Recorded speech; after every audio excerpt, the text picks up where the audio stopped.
Right, tapos na ako magbaba ng mga empty na mga lagayan dito sa aking pinagkukunan ng deliver. Ngayon is maglo-load na ako para i-deliver ko doon sa isang malaking steel company dito sa aming lugar. So tara, samahan niyo ako. Let's go.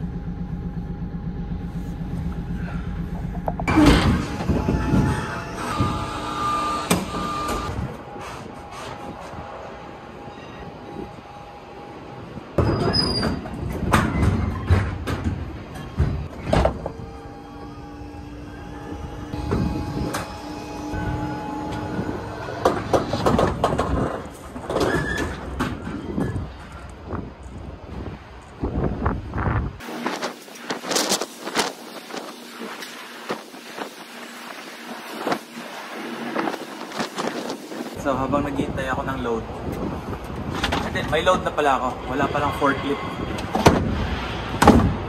May gumagamit ng forklift, so tutupi na lang muna ako ng ano.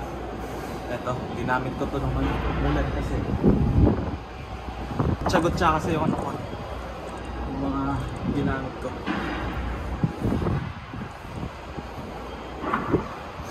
Kumbaga gulo-gulo kasi mamadali kasi. Oras kasi pagka nagde-deliver eh.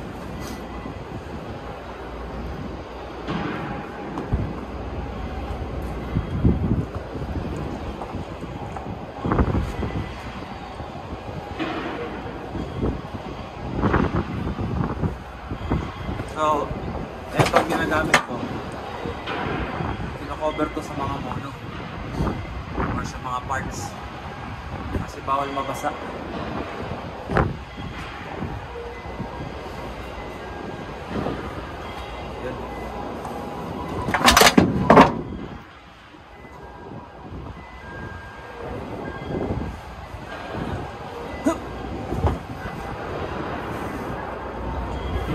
Pagod.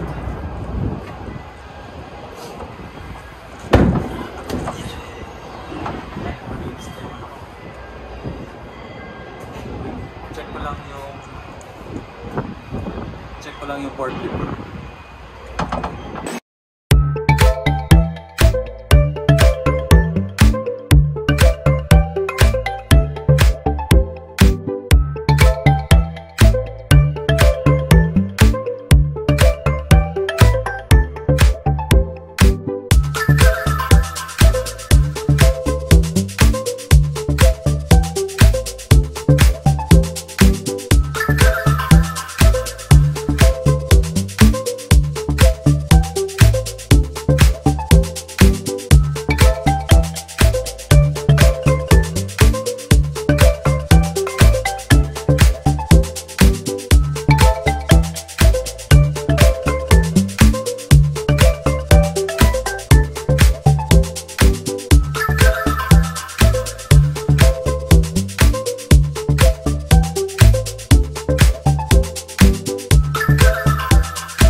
Right, tapos na akong mag-load dito sa aking pinagkukunan ng load. Tapos pupunta na ako dun sa susunod na aking pagdideliveran. So yung susunod na aking pagdideliveran is company rin siya ng mga bakal. So nanggaling na yung load ko ngayon, nanggaling na to dun sa pupuntahan ko, sa pagdideliveran ko. So mahaba na mga pipes or mga bakal yun siya, nanggaling dun pupunta dito sa aking kinukunan, puputulin nila dito. So pagkatapos nilang putulin dito, ibabalik ko siya doon sa pagdideliveran ko ngayon. So isa tong malaking bakal na company or metal company dito sa lugar namin. So sa iChicken. So yun, ibabalik ko lang yung mga naputol na para gagawin nilang mga parts ng sasakyan. So tara, samahan niyo ako. Let's go.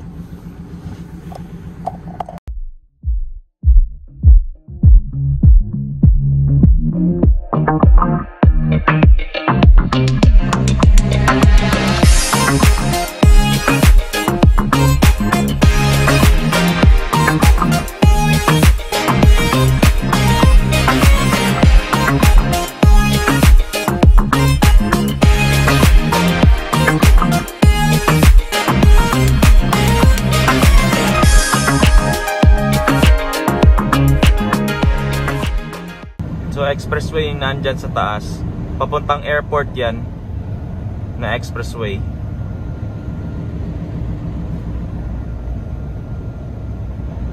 Tapos maghihiwalay yan doon sa unahan. Doon papuntang expressway ng airport.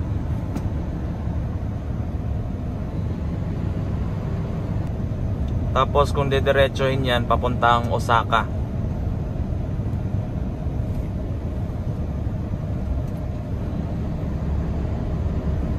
Yan, dyan. Pag lumiko kayo dyan, papuntang left, papunta na ng airport yan ng Japan, ng Central Japan.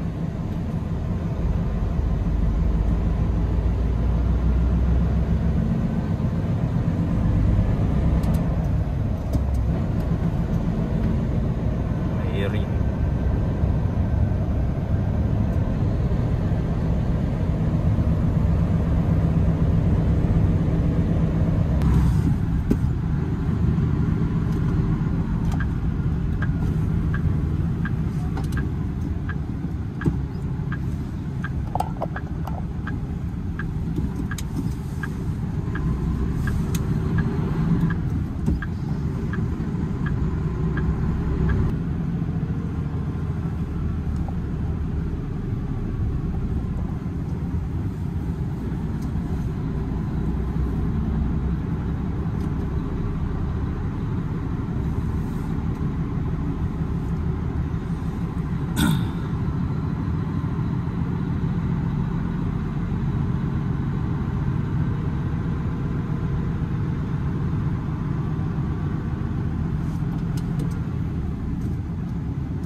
Alright, nandito na ako sa aking pagdideliveran. So naghihintay lang ako ng turn ko para magbaba doon. So may nagbababa pa doon. So susunod nun, ako na kaagad. So tapos na.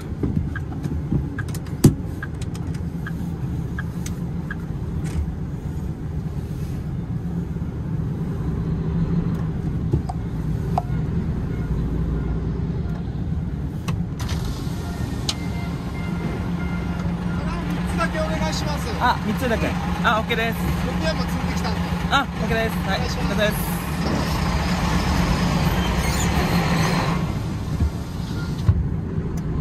So time ko nang mag load.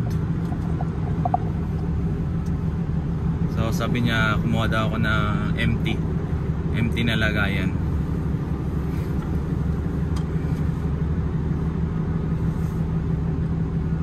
So magbabak lang ako dito.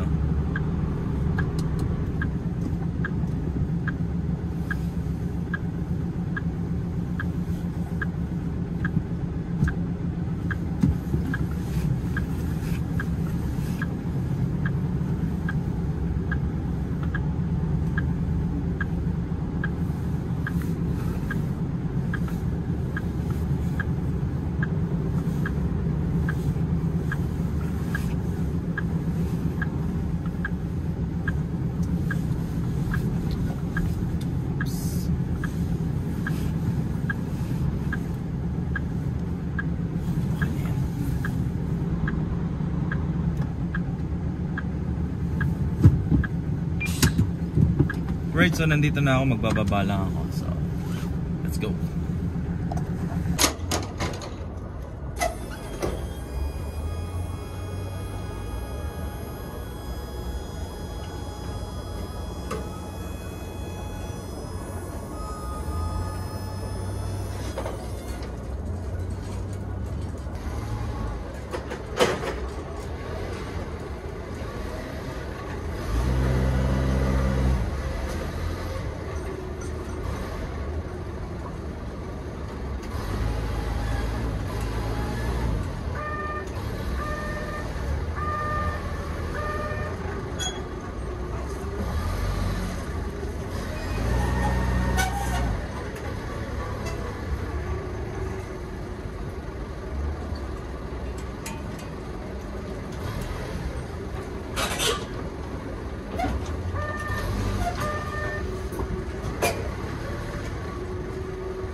Break time na at bibili lang ako dito sa convenience store.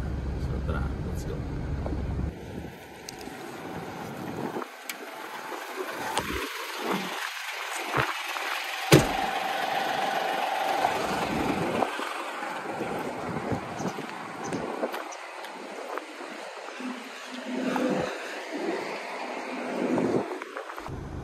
Right, break time now. So kakain lang ako, bumili lang ako sa convenience store na noodles.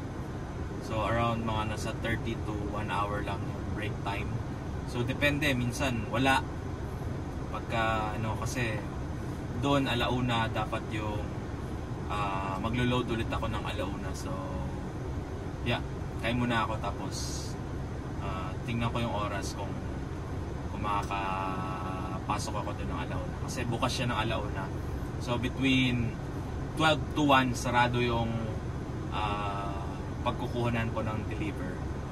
So paglo-loadan ko. So kakain muna ako.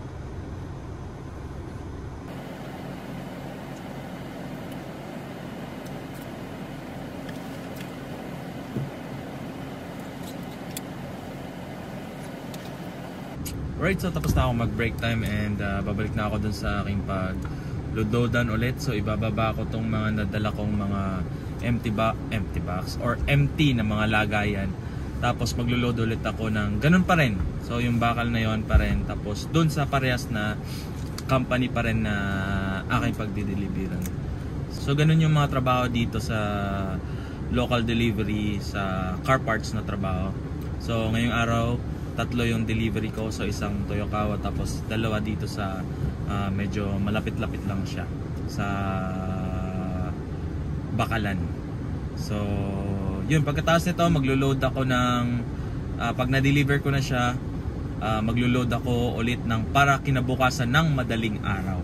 So bali sa umaga hindi na ako maglo-load, so papasok na lang ako diretso, alis na kaagad ako. So ganun lang yung a day in life dito as a Japan truck driver. So local deliveries, so hindi siya long distance, hindi siya long haul. So araw-araw uwian. So yun yung kinakagandahan doon. Araw-araw akong umuwi sa bahay. So salamat sa inyong panonood. Naway mag-subscribe kayo, i-like nyo ito at i-share nyo ito. So salamat sa inyong panonood. God bless you all. Thank you for watching. See you on the next vlog. Goodbye.